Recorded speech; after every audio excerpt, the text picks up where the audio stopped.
যেই বক্তার নিজের সুর নাই সে আবার সুর দিবে কোত্থেকে? কাজে সুর নাই, তাই সুরের বিরুদ্ধে বক্তব্য দিচ্ছে আর বলছে সুর দিয়ে ওয়াজ করা যাবে না। কেন? রাসূলুল্লাহ সাল্লাল্লাহু আলাইহি ওয়াসাল্লাম যখন খুতবা দিতেন আল্লাহ নবীর চোখ লাল হয়ে যেত, গলার আওয়াজ উঁচু হয়ে যেত।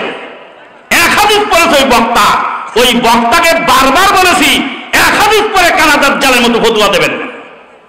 কানাদার জাল এক চোখ দিয়ে দেখে আর এক চোখ দিয়ে দেখে না। একটা হাদিস পড়েছে ওই বক্তা, আর একটা হাদিস পড়েনি।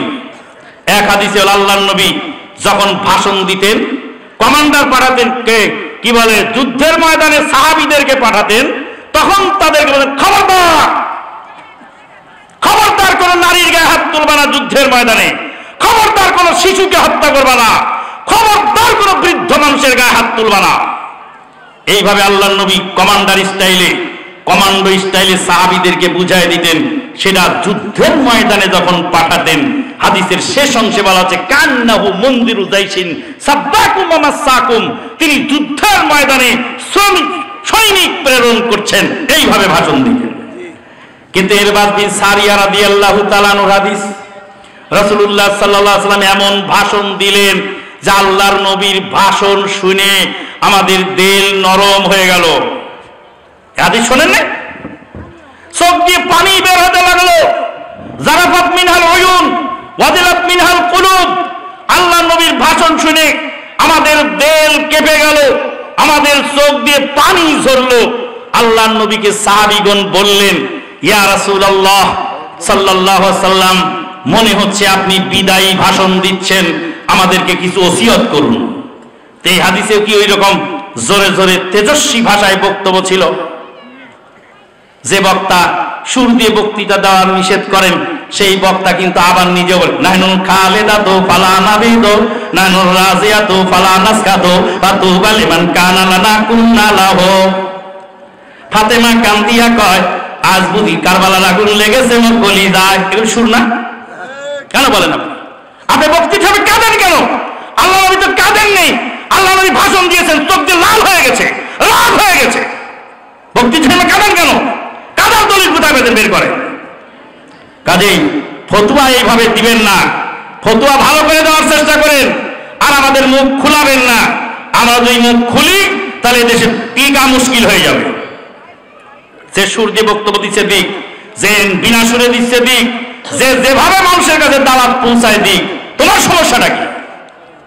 প্রতিদিন করার মতো ছোট কিছু আমল যদি ফজিলত সহ বলে দিতেন। ফজিলত সহ আমল বলবো কি? আমল তো সব শেষ হয়ে যাচ্ছে এই ওয়াজ মাহফিলের কারণে।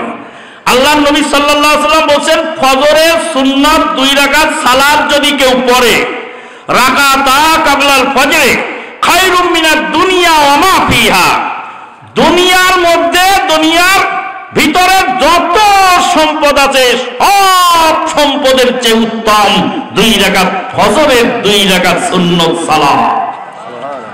কথা কি বোঝা যায়? দুনিয়াতে কত লক্ষ লক্ষ কোটি কোটি ব্যারল তেল আছে সাগরের তলায়, কত কোটি কোটি ডলারের সম্পদ আছে প্রত্যেকটা স্বর্ণের খনিতে, তেলের খনি, প্লাটিনামের খনি। এই খনিজ পদার্থ আল্লাহ পাক সৃষ্টি করেছেন। তামাম পৃথিবীতে কত লক্ষ লক্ষ কোটি কোটি প্লট ফ্ল্যাট, সেই পৃথিবীতে কত সম্পদ, সমস্ত সম্পদের চেয়ে উত্তম হলো 2 রাকাত ফজরের সুন্নত সালাত। উলামায়ে কেরামগণ এই হাদিসের ব্যাখ্যা করতে গিয়ে বলছেন, তোমরা কি অনুমান করতে পারো ফজরের সুন্নতের যদি এত দাম হয়, তাহলে ফজরের 2 রাকাত ফরজের কত দাম? তো তাহলে ফজরের সালাতটা আজকে আমাদের কি হয়ে যাচ্ছে? ছুটে যাচ্ছে। কিসের কারণে? এই ওয়াজ মাহফিলের কারণে।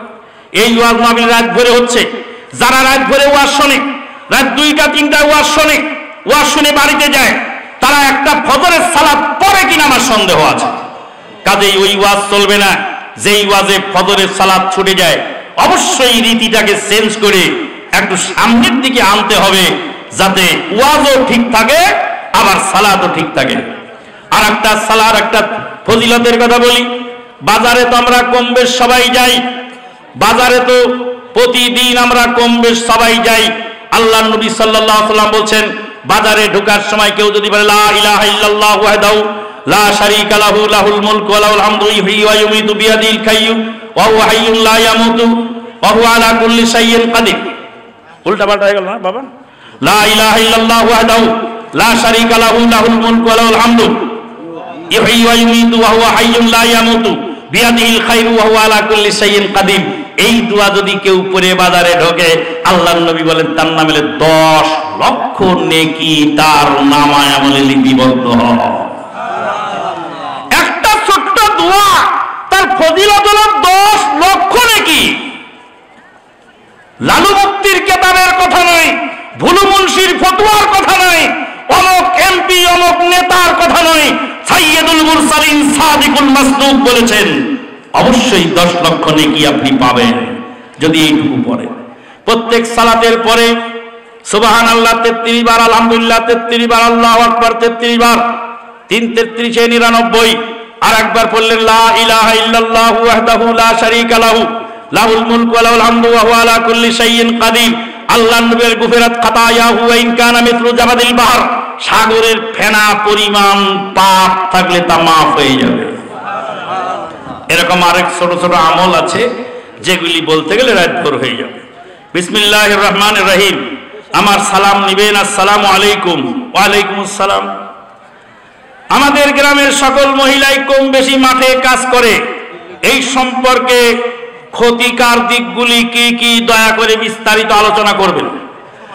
আল্লাহর নবীর জামানায় সাহাবায়ে কেরামদের মধ্যে মহিলা সাহাবীগণ অনেক সময় মাঠে কাজ করতেন। আবু বকর সিদ্দিক রাদিয়াল্লাহু তাআলা বড় মেয়ে আসমা রাদিয়াল্লাহু তাআলা আনহা মাঠ থেকে ঘাস বস্তা করে মাথায় নিয়ে বাড়িতে আসতেছিলেন উটকে খাওয়ানোর জন্য। কোন কোন সাহাবী খেজুরের, মহিলা সাহাবী খেজুরের বিচি ভেঙে ভেঙে উটের খাদ্য তৈরি করতেন। একজন মহিলা সাহাবী আল্লাহর নবীর মসজিদের পাশে পালং শাক আবাদ করেছিল। জুমার দিনে সিল্ক শব্দ হাদিস আছে বুখারীতে, সিল্ক মানে আমাদের যে পালং শাক, পালং শাক আবাদ করেছিল, বুখারীর হাদিস বলছি। সেই মহিলা জুমার দিনে পালং শাকের খাদ্য তৈরি করে মুসল্লিদেরকে মানে কি করতে আহার করাতেন। কাজেই মহিলারা প্রয়োজনে, স্বামী যদি অভাবী হয়, গরিব হয়, তাহলে স্বামীর সহযোগিতায় কিছু কাজ করতে পারে, কিন্তু মহিলাদেরকে শ্রমিক বানিয়ে নিয়মিত কাজের বোঝা চাপিয়ে দেওয়া যাবে না। স্বামীর সহযোগিতা হিসাবে কিছু কাজ, একটু গরুকে খাবার দিল বা একটু ঘাস নিয়ে আসলো, অবশ্যই পর্দা এবং শালীনতার ভিতরে থাকতে হবে। পর্দা শালীনতা যেন কম না হয়। আমার ছেলেকে হাফেজিয়া মাদ্রাসায় পড়াইতেছি, এমনকি আব্দুর রাজ্জাক সাহেবের মাদ্রাসায় পড়াইছি, কিন্তু ছেলে পড়তে চায় না। আশা করি আমি একজন আলেমের মা হব, তাহলে আমি কি করতে পারি?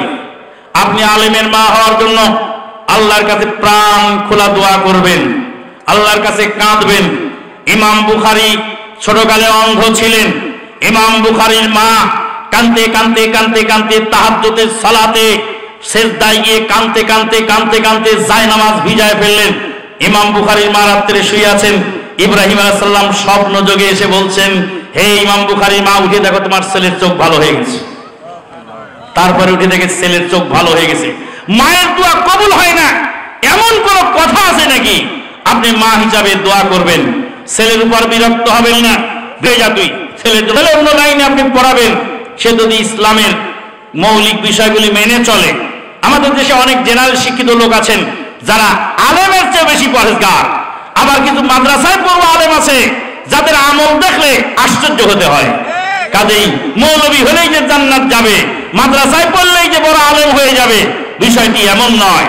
কাজেই এদের দেখুন ডাক্তার জাকির নায়েক স্যার, তিনি একজন ডাক্তার হয়ে গোটা দুনিয়ায় কিভাবে দাওয়াত পৌঁছাচ্ছেন। সম্মানিত উপস্থিতি, আপনারা চুপচাপ বসে আছেন, দান যাদের করার আছে দান করবেন। ইতিমধ্যেই আমাদের আজকের প্রধান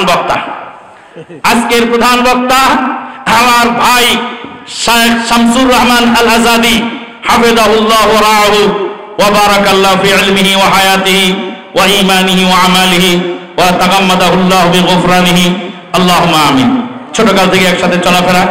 উনি যে মসজিদের সহসভাপতি, সিনিয়র ভাইস প্রেসিডেন্ট, সেই মসজিদের আমি খতিব। এক জায়গায় বাসায়, এখন আবার আমি আগের স্ত্রী পাবনার ছিল, এখন নতুন বিয়ে করেছি সাউথ বেঙ্গলে, এনারা বাড়ি হলো সাউথ বেঙ্গল, এখন আমরা আবার ওনাকে দুলাভাই হয়ে গেছি। কাজেই উনি আলোচনা রাখবেন, আলোচনা শেষ হওয়ার আগে কে কে চলে যাবেন হাত তোলেন। আলোচনা শেষ হওয়ার আগে কে কে চলে যাবেন হাত তোলেন, বুঝে হাত তোলেন। আমি চলে যাবো তাই আমি হাত তুলেছি, আমি চলে যাবো তাই হাত তুলেছি, আপনারা কেউ হাত তোলেন নাই। কাজেই আপনারা ওয়াদা রক্ষা করবেন ইনশাআল্লাহ। ওয়া আখিরু দাওয়ানা আনিল হামদুলিল্লাহি রাব্বিল আলামিন।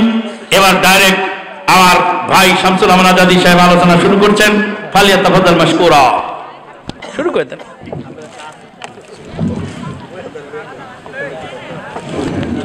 এটা আসলে এটা পেঁয়াজের জাকাত আছে পুরো দিবেন এখানে।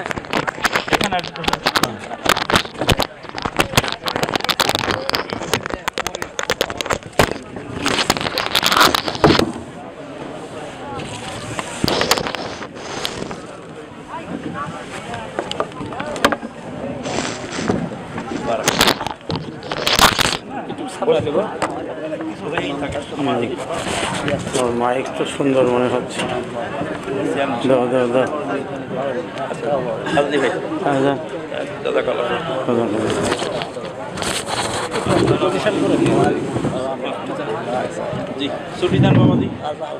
আসসালামু আলাইকুম ওয়া রাহমাতুল্লাহি ওয়া বারাকাতুহু। আলহামদুলিল্লাহ الحمد لله نحمده ونستعينه